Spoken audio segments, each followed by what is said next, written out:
Hello students, स्वागत आप सभी का आज के सेशन में। और आज हम स्टार्ट करने वाले हैं स्मॉल इंटेस्टाइन। स्मॉल इंटेस्टाइन के जो पार्ट्स थे उनके बारे में हमें पढ़ना था। उनके अलग अलग भाग होते हैं, कितने भाग होते हैं, कौन कौन से होते हैं, इसके बारे में आज के सेशन में हम चर्चा करेंगे। इससे पहले मैं आपके लिए छोटी सी शायरी लेकर के आया हूँ, मोटिवेशनल शायरी, जो आपके लिए मैं हमेशा लेकर के आता हूँ। तो सुन लीजिए जरा। कमाल करते हैं मुझसे जलने वाले भी, कमाल करते हैं मुझसे जलने वाले भी, महफिल खुद की और चर्चे हमारे करते हैं। कमाल करते हैं मुझसे जलने वाले भी, महफिल खुद की और चर्चे हमारे करते हैं। So I welcome all of you. स्वागत आप सभी का आज के सेशन में। आज हम स्टार्ट करने वाले हैं स्मॉल इंटेस्टाइन। ओके, तो स्टार्ट करते हैं हमारे लेक्चर को बिना टाइम वेस्ट किए हुए। तो हमारे लेक्चर में हम क्या पढ़ चुके थे? लास्ट लेक्चर में हम पढ़ा था स्मॉल इंटेस्टाइन के बारे में। स्मॉल इंटेस्टाइन के बारे में पढ़ा था, लेकिन स्मॉल इंटेस्टाइन के अंदर हमने ये नहीं देखा था कि उसके कौन कौन से पार्ट्स होते हैं। तो इस लेक्चर में सबसे पहले हम देखने वाले हैं स्मॉल इंटेस्टाइन के पार्ट्स के बारे में। सबसे पहले हम देखने वाले हैं स्मॉल इंटेस्टाइन के पार्ट्स के बारे में। किसकी बात कर रहे हैं हम? स्मॉल इंटेस्टाइन की। किसकी बात कर रहे हैं? स्मॉल इंटेस्टाइन की। और स्मॉल इंटेस्टाइन की अगर बात करता हूं, इसके रीजन्स की बात करता हूं, इसके रीजन्स की बात करता हूं, इसके अंदर कौन कौन से रीजन्स पाए जाते हैं, मतलब कौन कौन से पार्ट्स पाए जाते हैं। तो स्मॉल इंटेस्टाइन को मेनली 3 पार्ट्स में डिवाइड किया जाता है। 3 पार्ट्स में डिवाइड किया जाता है, जिसके अंदर सबसे पहले पार्ट की अगर बात करता हूं तो सबसे पहला पार्ट मेरे पास में होता है, सबसे पहला पार्ट होता है मेरे पास में ड्यूडेनम। कौन सा होता है? ड्यूडेनम। सबसे पहला पार्ट कौन सा होता है? ड्यूडेनम। सबसे पहला पार्ट मेरे पास में होता है ड्यूडेनम। ड्यूडेनम की अगर लेंथ की मैं बात करता हूं तो इसकी जो लेंथ होती है 0.25 मीटर होती है। इसकी जो लेंथ होती है वो होती है 0.25 मीटर। इसकी बात कर रहा हूं। सबसे पहला पार्ट है स्मॉल इंटेस्टाइन का ड्यूडेनम। आज तक आप सभी को क्लियर है? अगर यहाँ तक आप सभी को क्लियर है तो हम आगे चलते हैं। आगे हम किसके बारे में पढ़ने वाले हैं? आगे इसी के अंदर हम पढ़ने वाले हैं इसके स्ट्रक्चर्स के बारे में। ये कहाँ पाई जाती है, किस प्रकार से पाई जाती है। सबसे पहले अगर स्मॉल इंटेस्टाइन की बात करूं तो मैं इसका छोटा सा ड्यूडेनम की बात करूं तो ड्यूडेनम का एक छोटा सा डायग्राम बनाना चाहूंगा। डायग्राम के अंदर मैं ये दिखाना चाहता हूं कि इसकी जो स्ट्रक्चर होती है, इसकी जो शेप होती है, उस शेप कैसी होती है? सी शेप होती है। कैसी होती है? जो ड्यूडेनम होती है वो कैसी होती है? सी शेप होती है। और इस सी शेप ड्यूडेनम के अंदर, इस सी शेप ड्यूडेनम के अंदर मेरे पास में आकर के एक डक्ट खुलती है। उस डक्ट का नाम होता है पेनक्रिएटिक डक्ट। कौन सी डक्ट है? Pancreatic duct. और आप यहां पर देख पाओगे कि इस पेनक्रिएटिक डक्ट के साथ में, ये पेनक्रिएटिक डक्ट है क्योंकि यहां पर पेनक्रियाज है, आपने पहले पढ़ा होगा। ये पेनक्रियाज है, ये पेनक्रियाज है। इसी पेनक्रियाज से जो डक्ट आ रही है उसको कौन सी डक्ट नाम दे रहा हूं मैं? पेनक्रिएटिक डक्ट नाम दे रहा हूं। उसके साथ में ही आप यहाँ पर ये भी देखो कि ये जो डक्ट है आगे की तरफ पास आउट हो रही है। यहाँ से ये डक्ट कहां पर जा रही है? आगे की तरफ जा रही है। यहाँ से डक्ट निकल रही है।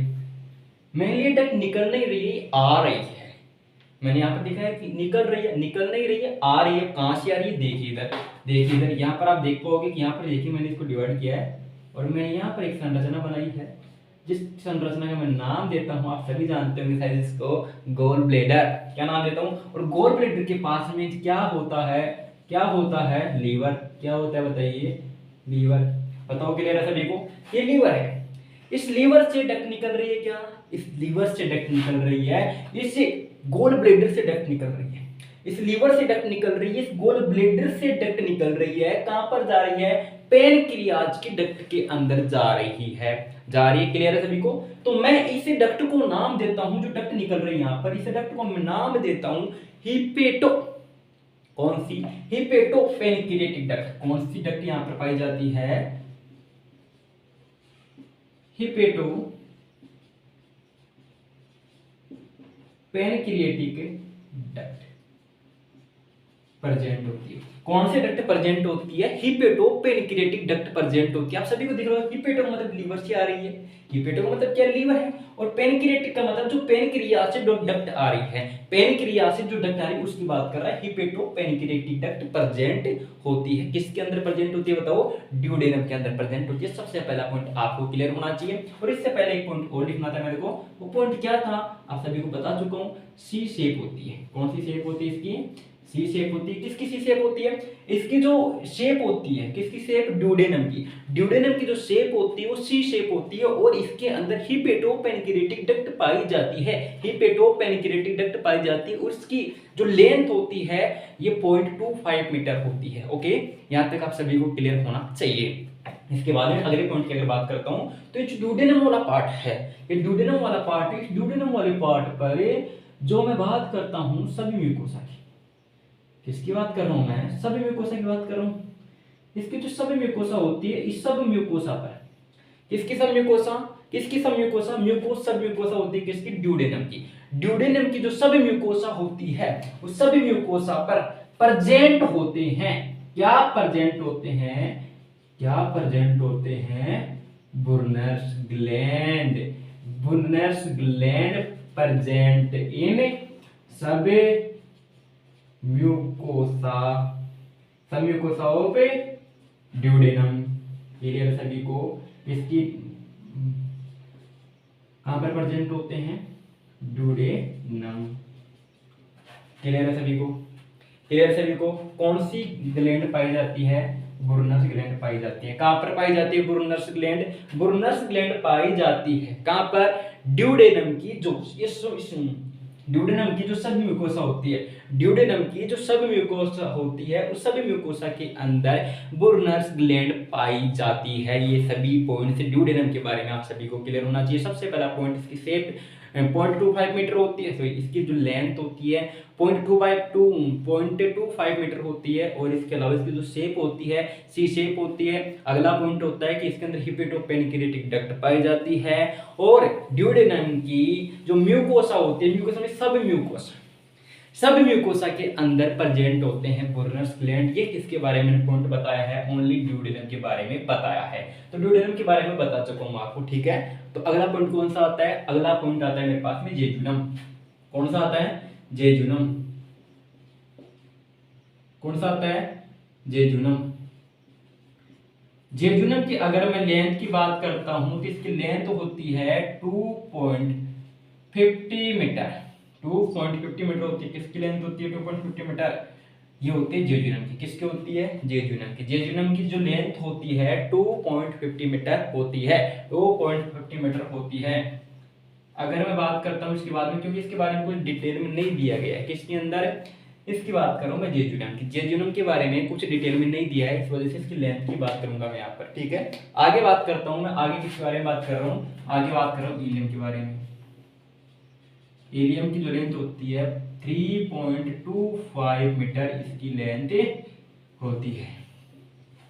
3.25 मीटर इसकी क्या होती है? लेंथ होती है। आप सभी को यहाँ तक ये बात क्लियर होनी चाहिए। और अब मैं इसके बारे में बताने वाला हूँ कि इसके अंदर कुछ डिटेल के अंदर जाने वाला हूँ। किसके अंदर?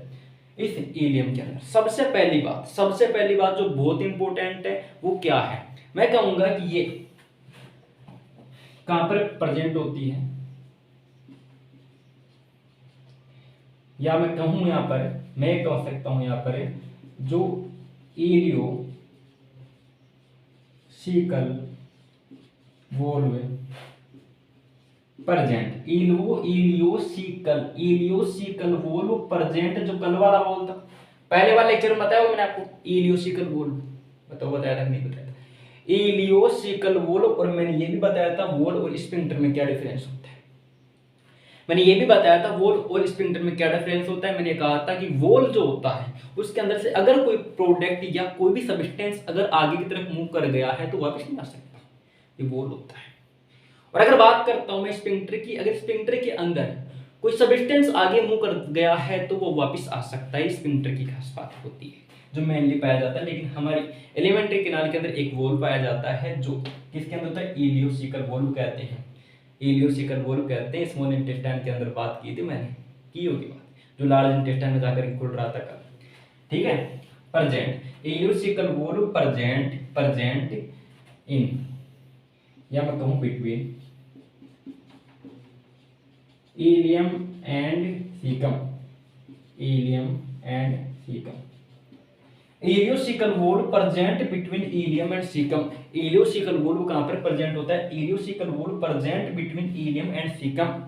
इलियम और सीकम के बीच में। इलियम कौन सा पार्ट है? स्मॉल इंटेस्टाइन का लास्ट वाला पार्ट इलियम है। सीकम कौन सा पार्ट है? लार्ज इंटेस्टाइन का सबसे पहले वाला पार्ट है सीकम, जिसको मैं कह रहा था ब्लाइंड सेक, जिसके अंदर सिम्बायोटिक ऑर्गेनिजम्स ग्रो कर रहे थे। याद आ रहा है कुछ? ठीक है, ठीक है, इसके बारे में मैं बात कर रहा हूँ। आगे अगर बात करता हूँ इलियम के बारे में, इलियम के बारे में भी एक पॉइंट जो आपको याद रखना चाहिए, वो पॉइंट क्या है? चाहो तो आप नोट्स बना सकते हो। क्यों बना सकते हो? क्योंकि ये बहुत ही इंपॉर्टेंट नोट्स है जो आपके लिए बहुत ही स्पेशल तरीके से तैयार किए गए हैं और बहुत ही इंपॉर्टेंट नोट्स है, इनको बनाना चाहिए। सबसे पहले बात, अगर मैं बात करता हूं, लिम्फोइड ऑर्गन होता है, लिम्फोइड ऑर्गन होता है जिसका नाम होता है पियर पेचेज, पियर पेचेज, पियर पेचेज क्या होते हैं? पियर पेचेज, लिम्फोइड ऑर्गन, पियर पेचेज, पियर पेचेज प्रेजेंट, किसकी बात कर रहा है ये? इलियम की। पियर पेचेज प्रेजेंट इन, किसके अंदर प्रेजेंट होते हैं? Present in mucosa and sub mucosa of, mucosa and sub mucosa of ileum, mucosa and sub mucosa of ileum. Ileum की जो म्यूकोसा होती है और सब म्यूकोसा होती है, उसके अंदर एक लिम्फोइड ऑर्गन पाया जाता है। उस लिम्फोइड ऑर्गन को मैं नाम देता हूं पियर पेचेस। क्या नाम देता हूं? पियर पेचेस। यहां तक सभी क्लियर है? अगर यहां तक क्लियर है तो मैं आगे चलूं। यहाँ तक सभी को क्लियर है? और बाकी का मैं कल बता चुका था आपको स्मॉल इंटेस्टाइन के बारे में, तो यहाँ तक आप सभी को क्लियर होना चाहिए। तो मैं आगे किसके बारे में बात करूंगा? आगे मैं बात करूंगा किसके बारे में? आगे मैं बात करूंगा कि structures which present in complete small intestine, मतलब कंप्लीट स्मॉल इंटेस्टाइन के अंदर जो स्ट्रक्चर्स प्रेजेंट होती है, कंप्लीट स्मॉल इंटेस्टाइन के अंदर जो स्ट्रक्चर्स प्रेजेंट होती है वो कौन कौन सी होती है, क्या होती है, क्या वर्क होते हैं उनके। ठीक है, कंप्लीट स्मॉल इंटेस्टाइन के अंदर कौन कौन से स्ट्रक्चर्स प्रेजेंट होते हैं, तो मैं लिख सकता हूं, यहाँ पे एक टॉपिक डाल रहा हूं मैं। टॉपिक का नाम है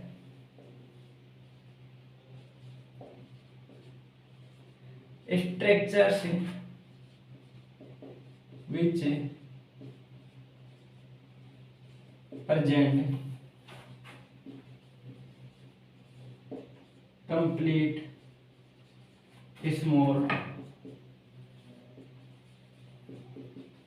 intestine, structures which present complete small intestine. कौन से स्ट्रक्चर्स जो होती है वो स्मॉल इंटेस्टाइन के अंदर प्रेजेंट होती है।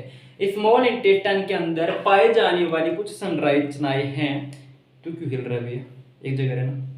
हाँ, कंप्लीट स्मॉल इंटेस्टाइन के अंदर पाई जाने वाली कुछ स्ट्रक्चर्स है हमारे पास में।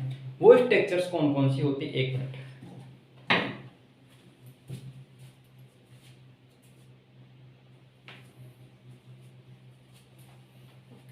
Structures which present in complete small intestine, जो स्ट्रक्चर्स कंप्लीट स्मॉल इंटेस्टाइन में प्रेजेंट होते हैं उनकी बात कर रहा हूँ। कौन कौन से स्ट्रक्चर मेनली प्रेजेंट है? ये थोड़ा तिरछा लिख गया है तो सो प्लीज मैनेज।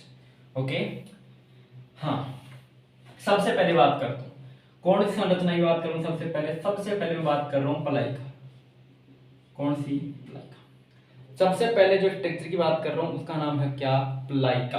प्लाई का जो होती है वो होती है सर्कुलेरिस। कैसी होती है? सर्कुलेरिस होती है, या मैं कह सकता हूं या इसके अंदर इसको कह सकता हूं फोर्स ऑफ क्राइकिंग, या मैं कह सकता हूं सर्कुलर फोर्स। यहाँ पर जो प्लाई का है उसको मैंने अलग अलग नाम से, अलग अलग नाम, जैसे सर्कुलेरिस होती है या फोर्स फोर्स ऑफ क्राइकिंग का है मैंने इसको, या मैं कह सकता हूँ सर्कुलर फोर्स इसके अंदर प्रेजेंट होते हैं। इसकी बात कर रहा हूँ स्मॉल इंटेस्टाइन की। सेकंड नंबर पर मैं लिखूंगा विलाई, थर्ड नंबर पर मैं लिखूंगा माइक्रोविलाई। थर्ड नंबर पर क्या लिखूंगा? माइक्रोविलाई। सेकंड नंबर पर है विलाई, थर्ड नंबर पर माइक्रोविलाई, और फोर्थ नंबर पर है जो बहुत इंपॉर्टेंट है मेरे पास में, वो है crypts of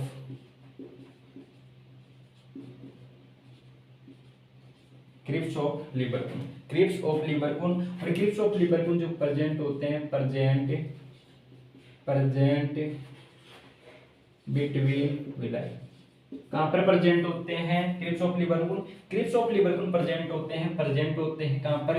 between villi, between villi, villi के बीच में प्रेजेंट होते हैं क्या? Crypts of Lieberkuhn, crypts of Lieberkuhn. इसके बाद में अगर मैं मेनली बात करूं इन तीन स्ट्रक्चर्स की, तो इन तीन स्ट्रक्चर्स को मिला करके मैं कहूंगा कि किसके द्वारा फॉर्म बाय, इसके द्वारा बनी हुई रहती है। फॉर्म बाय किसके द्वारा बनी हुई रहती है? Form by simple columnar, simple columnar brush bordered epithelium, simple columnar brush bordered epithelium, simple columnar brush bordered epithelium. इसके अलावा मैं कह सकता हूं कि ये जो प्लाइका विलाई और जो माइक्रोविलाई है ये बने होते हैं, ठीक है, कि simple columnar brush bordered epithelium पाई जाती है इसके अंदर, ठीक है, ओके, मानता हूं इस बात को। लेकिन अगर मैं दूसरी बात करूं, किसके बारे में बात कर रहा हूं? दूसरी इन सभी के बारे में बात करूं तो मैं कह सकता हूं कि इंक्रीज करते हैं, क्या इंक्रीज करते हैं? Surface area, surface area, surface और area of absorption, absorption of food. मैं कह सकता हूं कि इंक्रीज करते हैं surface area of, surface area of absorption of food. इसके लिए एब्जॉर्प्शन करने के लिए किसका फूड, किसका एब्जॉर्प्शन करने के लिए इंक्रीज करते हैं surface area of absorption of food. किसका एब्जॉर्प्शन करने के लिए? फूड का एब्जॉर्प्शन करने के लिए सरफेस एरिया इंक्रीज करते हैं। कौन इंक्रीज करते हैं? ये तीनों स्ट्रक्चर्स मिलकर के, ओके। स्मॉल इंटेस्टाइन के अंदर ही मेनली ये संरचनाएं प्रेजेंट होती है, जो संरचनाओं के बारे में आप सभी को पता होना चाहिए। स्मॉल इंटेस्टाइन की कुछ संरचनाएं मैंने आपके सामने बनाई है, चाहो तो आप इसको ड्रॉ कर सकते हो। ड्रॉ कर लीजिए आप इसको, ड्रॉ कर लीजिए आप इसको।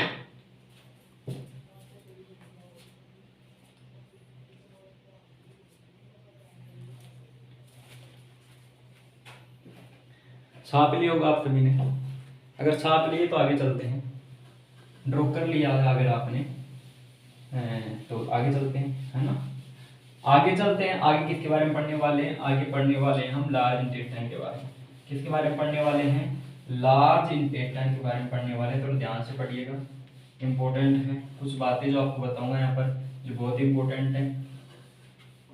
ओनली पढ़ाई, नो बकवास, ओके। क्योंकि पढ़ाई की बात करेंगे, फालतू बातें करेंगे नहीं हम, ओके। ठीक है, तो पढ़ाई की बात करेंगे यहाँ पर। तो पढ़ाई की बात कर रहे थे हम, सबसे पहले जो टॉपिक हम देख रहे थे स्मॉल इंटेस्टाइन कंप्लीट हुआ, और स्मॉल इंटेस्टाइन के कंप्लीट होने के बाद में दूसरा टॉपिक जो नेक्स्ट टॉपिक है मेरे पास में, उसका नाम है large intestine, large intestine. Topic को कंप्लीट होने के बाद में दूसरा पॉइंट मेरे पास में टॉपिक है लार्ज इंटेस्टाइन। कौन सा इंटेस्टाइन? Large intestine. अगर मैं कहूँ लार्ज इंटेस्टाइन क्या होती है सर, जिस प्रकार से आपने स्मॉल इंटेस्टाइन देखी उसी प्रकार से एक इंटेस्टाइन होती है लार्ज इंटेस्टाइन। सर इसकी कुछ लेंथ वगैरह होती है? हाँ होती है लेंथ। अप्रोक्सीमेटली अगर लेंथ की बात करूँ तो इसकी लेंथ होती है 1.5 मीटर, 1.5 मीटर होती है, 1.5 मीटर होती है सिंपली इसकी लेंथ की अगर बात करूं। और अगर बात करूं तो ये जो होती है 3 पार्ट्स में डिवाइड होती है। कितने पार्ट में? 3 पार्ट्स होते हैं। मैंने कितने पार्ट्स होते हैं? 3 पार्ट्स होते हैं। अगर मैं बात करूँ स्मॉल इंटेस्टाइन के दूसरे पॉइंट के बारे में तो मैं कहूँगा, सॉरी, लार्ज इंटेस्टाइन के दूसरे पॉइंट के बारे में कि large intestine, large in large intestine, large intestine, in large intestine plicae and villi absent होते हैं। प्लाइका एंड विलाई क्या होते हैं, इसके अंदर एब्सेंट होते हैं। किसके अंदर, लार्ज इंटेस्टाइन के अंदर दो स्ट्रक्चर्स जो स्मॉल इंटेस्टाइन के अंदर प्रेजेंट थी, पहली थी प्लाइका, दूसरी थी विलाई, ये दोनों लार्ज इंटेस्टाइन के अंदर एब्सेंट होते हैं और स्मॉल इंटेस्टाइन के अंदर प्रेजेंट होते हैं, जो mainly simple columnar brush bordered epithelium से मिलकर के बने हुए होते हैं और जो इंक्रीज करते हैं surface area absorption of food के लिए। ओके, तो आगे चलते हैं, आगे चलते हैं तो मैं कहता हूं कि इन large intestine, in large intestine, in large intestine and digestion of food also absent,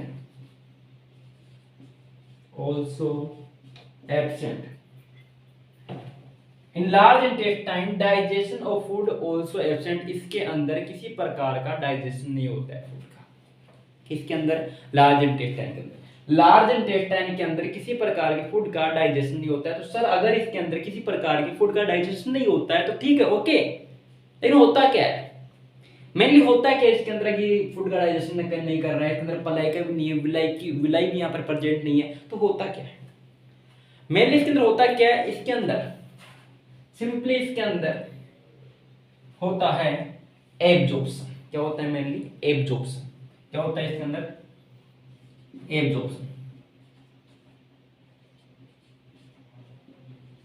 क्या होता है इसके अंदर, एब्जॉर्प्शन।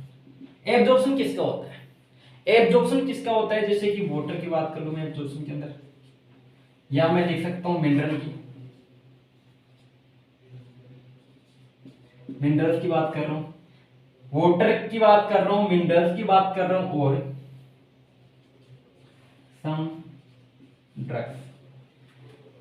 वाटर की बात कर रहा हूँ, मिनरल्स की बात कर रहा हूँ, वाटर की बात कर रहा हूँ, मिनरल्स की बात कर रहा हूँ, सम ड्रग्स की बात कर रहा हूँ, जिसके अंदर इसके अंदर एब्जॉर्प्शन होता है। इन सभी का क्या होता है, एब्जॉर्प्शन होता है। किसके अंदर, लार्ज इंटेस्टाइन के अंदर। लार्ज इंटेस्टाइन के मेनली कितने पार्ट होते हैं, 3 पार्ट्स में डिवाइड किया गया है, 3 पार्ट में डिवाइड किया। इसके अंदर सबसे पहला पार्ट जो होता है लार्ज इंटेस्टाइन के अंदर, सबसे पहला पार्ट जो होता है, सबसे पहला पार्ट होता है मेरे पास में सीकम। कौन सा होता है, सीकम, जिसे मैं ब्लाइंड सेक भी कहता हूं। क्या कहता हूं, जिसे मैं ब्लाइंड सेक भी कहता हूं। क्या कहता हूं, जिसे ब्लाइंड सेक भी कहता हूं। एक पार्ट होता है मेरे पास में सीकम, जिस सीकम को मैं नाम देता हूं ब्लाइंड सेक। क्या नाम देता हूं, ब्लाइंड सेक नाम देता हूं, जो क्या करता है, जिसके अंदर सिम्बायोटिक माइक्रो ऑर्गेनिज्म प्रेजेंट होते हैं, जिसके अंदर सिम्बायोटिक माइक्रो ऑर्गेनिजम्स प्रेजेंट होते हैं। किसके अंदर, ब्लाइंड सेक के अंदर या सीकम के अंदर। सीकम के अंदर या ब्लाइंड सेक के अंदर क्या प्रेजेंट होते हैं, simply symbiotic micro organisms present होते हैं। सिम्बायोटिक माइक्रो ऑर्गेनिजम्स प्रेजेंट होते हैं किसके अंदर, सीकम के अंदर, जिसे हम ब्लाइंड सेक भी कहते हैं। मेनली अगर बात की जाए सीकम की, सीकम क्या करता है, मेनली ये क्या करता है, होस्ट की तरह कार्य करता है। होस्ट की तरह कार्य करता है, किसकी तरह कार्य करता है, ये होस्ट की तरह कार्य करता है, ठीक है। और दूसरी बात करता है ये किसकी, ये जो लोकल इम्यूनिटी होती है, लोकल इम्यूनिटी उसको भी क्या करता है, प्रोटेक्ट करता है या बूस्ट करता है, मैं कह सकता हूँ। होस्ट की तरह क्या करता है, होस्ट क्या होता है, ये क्या करते हैं, इसके अंदर क्या होता है, सिंथेसिस होता है। किसके अंदर, इस सीकम के अंदर सिंथेसिस ऑफ विटामिन के एंड सम विटामिन बी। इसके अंदर सिंथेसिस होता है विटामिन के एंड सम विटामिन बी का। सर ये विटामिन के करता क्या है? विटामिन जो के बोल रहे हैं यहाँ पे और विटामिन बी बोल रहे हैं, ये सब करते क्या है? ये क्या करते हैं? लोकल इम्यूनिटी को बूस्ट करते हैं। लोकल इम्यूनिटी क्या है सर?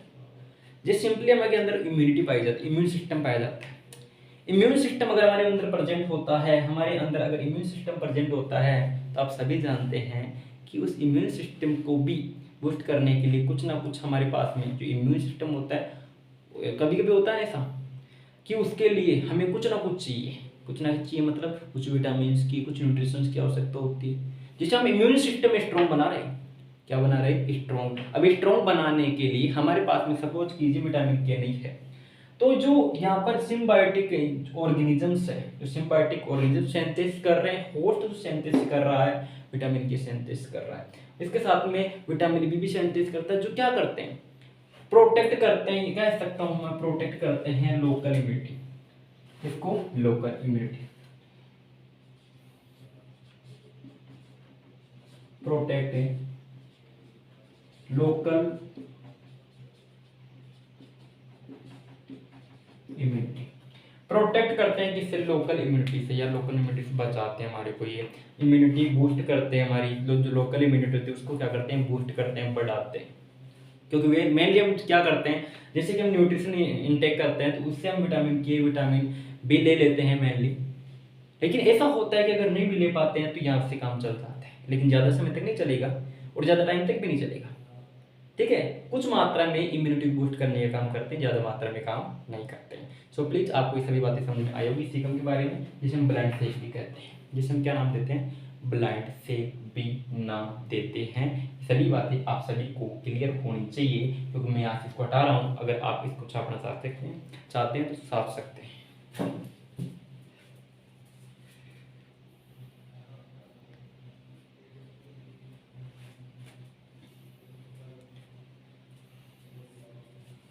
ठीक है, आप सभी ने इसको छाप लिया होगा। इसको हटाने के बाद में ऊपर से लिखना स्टार्ट करूंगा।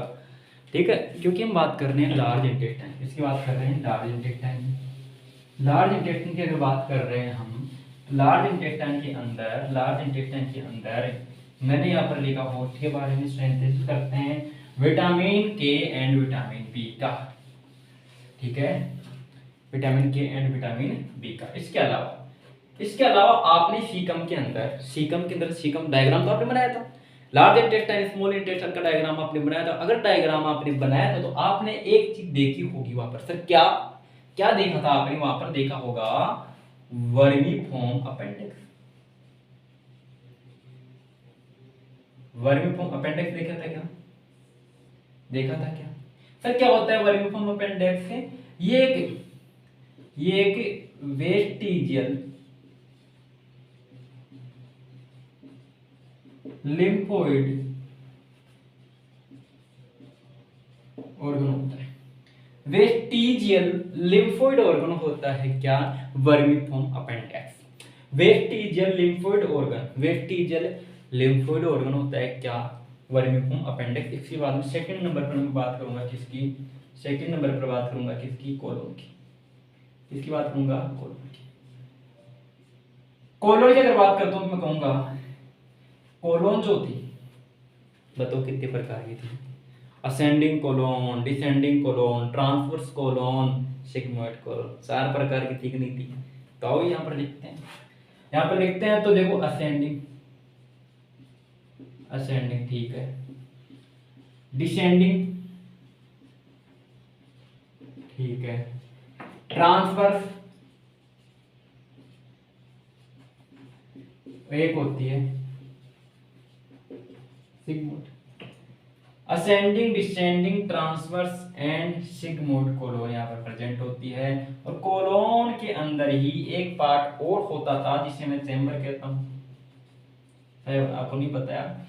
जो मैंने यहाँ पर 3 मसल्स बनाई थी, लॉन्गिट्यूडनल मसल्स, वो एक सर्कुलर मसल के अंदर प्रेजेंट थी। उस सर्कुलर मसल जो होती है उसे क्या कहता हूँ मैं? चैम्बर कहता हूँ।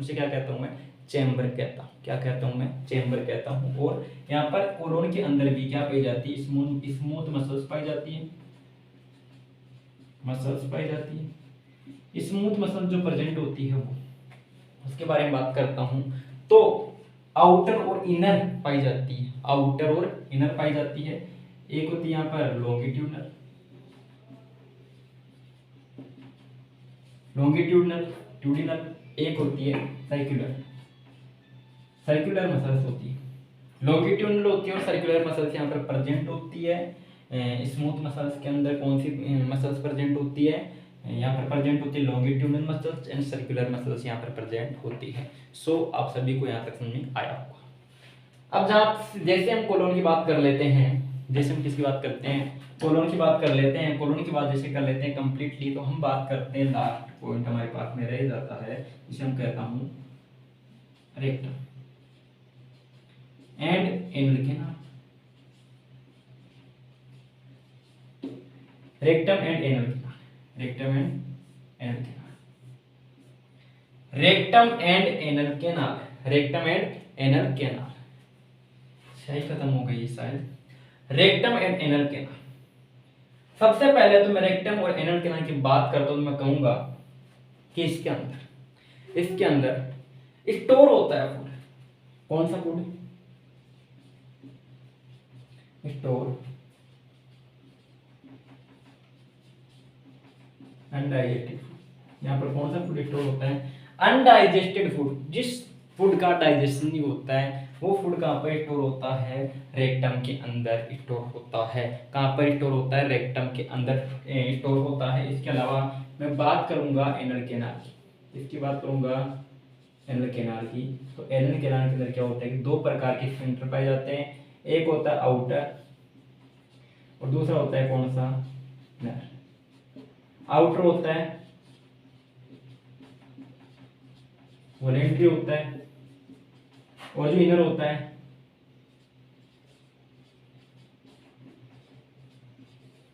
इनवॉलेंट्री होता है। आउटर स्फिंक्टर जो होता है वो वॉलेंट्री होता है और इनर स्फिंक्टर जो होता है इनवॉलेंट्री होता है। इनर को क्या कंट्रोल कर सकते हैं क्या? इनवॉलेंट्री का मतलब होता है जिसे हम कंट्रोल नहीं कर सकते, वॉलेंट्री का मतलब होता है जिसे हम कंट्रोल कर सकते हैं। इनवॉलेंट्री का मतलब होता है जिसे हम कंट्रोल नहीं कर सकते और वॉलेंट्री का मतलब होता है जिसे हम कंट्रोल कर सकते हैं। जो हमारे पास में आउटर स्फिंक्टर होता है उसे कंट्रोल किया जा सकता है आसानी से, आसानी से नहीं मतलब किया जा सकता है। और इनर का मतलब है कि इनवॉलेंट्री है, कंट्रोल आसानी से नहीं किया जा सकता, ये किया ही नहीं जा सकता इनवॉलेंट्री तो, ठीक है। तो ये सभी बातें आप सभी को क्लियर हुई होगी। हमने लार्ज इंटेस्टाइन तक कंप्लीट कर लिया।